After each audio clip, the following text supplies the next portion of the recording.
دجال امت مسلمہ کے لیے سب سے عظیم فتنہ قرار دیا گیا ہے۔ حضرت آدم علیہ السلام کی تخلیق سے لے کر قیامت قائم ہونے تک کوئی بھی فتنہ دجال کے فتنے سے بڑھ کر نہیں ہے۔ دجال کے متعلق ہم مسلمانوں کے پاس جو معتبر ترین ذرائع ہیں وہ نبی صلی اللہ علیہ وسلم کی احادیث مبارکہ ہے، جس کی روشنی میں ہم یہ جان سکتے ہیں کہ دجال کے پاس کس طرح کی قوتیں ہوں گی اور ان شیطانی قوتوں سے دجال کس طرح کی تباہی مچا سکتا ہے۔ لہذا احادیث کی کتابوں میں حضرت ابن عباس، حضرت عبداللہ ابن مسعود اور ابن عمر رضی اللہ تعالیٰ عنہ سے دجال کی مخصوص سواری کے متعلق احادیث روایت کی گئی ہیں، جن کا مجموعہ یہ ہے کہ دجال اس وقت نمودار ہوگا جب لوگوں کی ایمانی حالت بہت کمزور ہو چکی ہوگی۔ دجال دنیا میں 40 دن گھومے گا، ان 40 دنوں میں ایک دن ایک سال کے برابر ہوگا اور ایک دن ایک مہینے کے برابر، جبکہ ایک دن ایک ہفتے کے برابر اور بقیہ ایام معمول کے مطابق ہوگا۔ دجال ایک چمکدار گدھے پر سوار ہو کر نکلے گا، جس کے 2 کانوں کے درمیان کا فاصلہ 40 ہاتھ ہوگا۔ دجال اپنے اس سواری پر سوار ہو کر سمندر میں اس طرح داخل ہو جائے گا جیسے ایک گھوڑ سوار اپنے گھوڑے پر سوار ہو کر ایک تنگ ندی میں داخل ہو جاتا ہے۔ اس کے لیے زمین سمیٹ دی جائے گی، یعنی وہ بہت تیز رفتاری سے سفر کرے گا۔ وہ سورج کے غروب ہونے کے مقام پر اس سے پہلے پہنچ جائے گا۔ سمندر کا پانی اس کے ٹخنوں تک پہنچے گا۔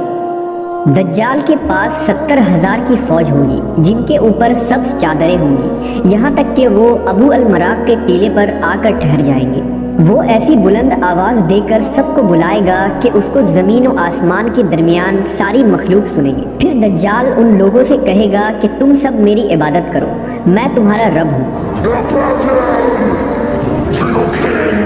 اس موقع پر رسول اللہ صلی اللہ علیہ وسلم نے فرمایا، تمہیں یہ پتہ ہو کہ تمہارا رب ایک آنکھ والا نہیں ہو سکتا، بھلا وہ جو دوسروں کو آنکھیں دیتا ہے وہ خود کیسے بینائی سے محروم رہ سکتا ہے؟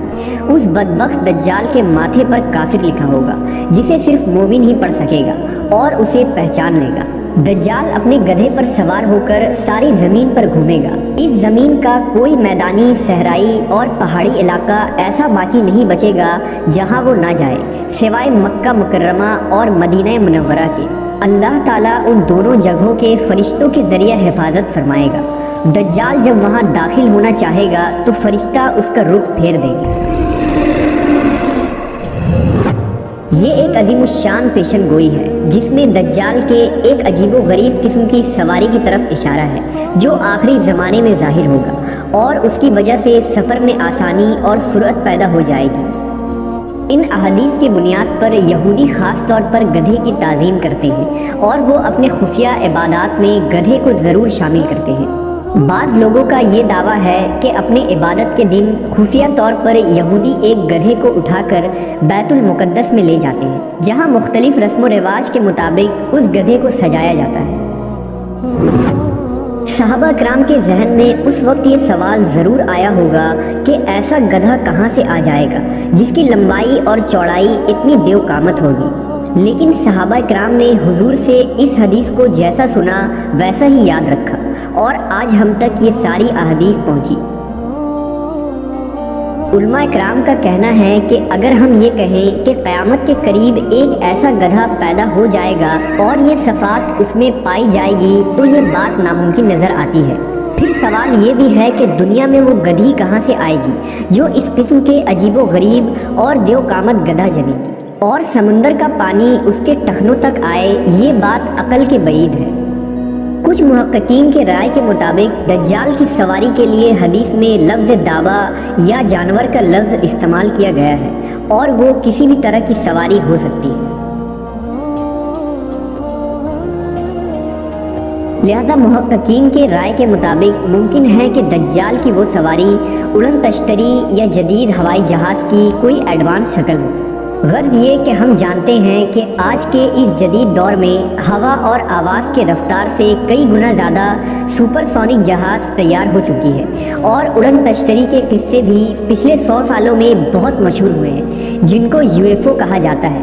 ان UFOs کو دیکھے جانے کے واقعات زیادہ تر برموڈا ٹرائنگل کے نزدیک ہوئے ہیں جو فلوریڈا کے قریب ہے۔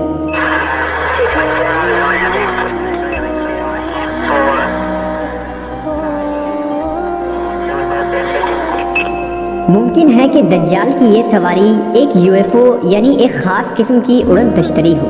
ان تمام باتوں سے یہ نتیجہ نکلتا ہے کہ جدید دور میں تو یہ UFOز اور سپر سونک جہاز انسانوں کے فائدے کے لیے استعمال ہوگا، لیکن مستقبل میں جب دجال تمام ٹیکنالوجی پر قبضہ کر لے گا تو وہ ان ہی جدید سواریوں یا اس کی کوئی ایڈوانس فارم پر قبضہ کر کے پوری دنیا کے کونے کونے تک چند منٹوں تک پہنچ جائے گا۔ یہ تمام باتیں اس جانب اشارہ کر رہی ہیں کہ خروج دجال کا وقت اب زیادہ دور نہیں، بلا شبہ یہ فتنوں کا دور ہے، اور اس وقت انسانیت دجال اور دجالی قوتوں کے فتنہ عظیم کی طرف بڑھ رہی ہے، لہذا دجال، اس کے حمایتی اور اس کے قوتوں سے آگاہی رکھ کر ہی ہم اس فتنہ عظیم سے اپنی اور اپنے ایمان کی حفاظت کر سکتے ہیں۔